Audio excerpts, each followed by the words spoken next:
Kapag ito'y hinimas o napisil, naglalabas ito ng fluid at lalo na kapag pinalo, tumatayo at tumitigas pa na tila ba nagagalit. At paborito itong kainin ng mga kababaehang nagmumukbang.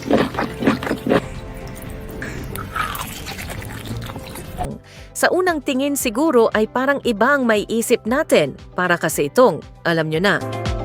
Ito ang geoduck o Panopea generosa. Meron itong shell at mahaba at kakaibang siphon o leeg na umaabot hanggang 2 hanggang 3 talampakan. At sa kabila ng pangalan nito, obviously hindi talaga ito isang duck o pato kundi isa itong uri ng clam. Native ang mga burrowing clams na ito sa malamig na baybayin ng Northwest US at Canada. Para maparami sila, may mga farm na nag-aalaga ng geoducks. Tulad ng pagtatanim ng halaman, tinatanim din ang geoducks. Pero imbes na mga buto, ibinabaon nila sa buhangin ang mga maliliit at cute na baby geoducks sa tinatawag nilang nursery tubes na nilalagay upang maprotektahan ang mga baby geoducks laban sa mga predators. At isa daw sa palatandaan na may geoducks sa ilalim ay may mga tubig na nagsisilabasan mula sa buhangin. At makikita natin dito na sa ilalim ng buhangin ito makukuha.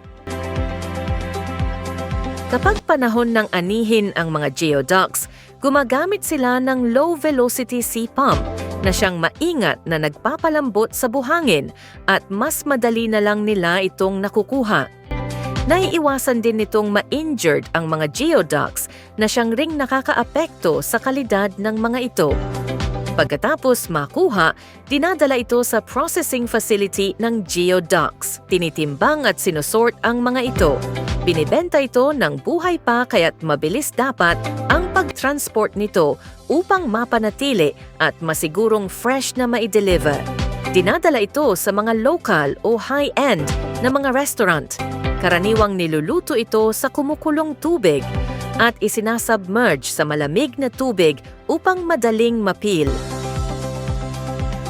Hinahati ang laman mula sa shell at ito'y maaring kainin ng raw tulad ng sashimi o kaya ay niluluto sa iba't ibang putahe.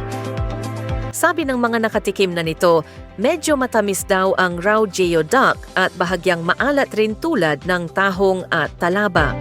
Ang texture ng siphon ay mala calamari habang mas tender naman ang tiyan nito. Sa Vietnam at China, marami ng mga restaurants ang nagsiserve ng geoduck dishes, gaya ng raw geoduck sashimi.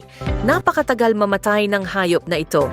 Ang pinakamatagal na matay na geoduck na nai-record ay umabot ng 168 taong gulang ayon sa NOAA.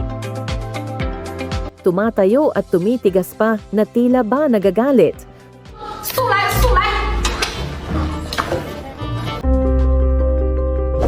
Subscribe. Click on the bell to turn on notifications.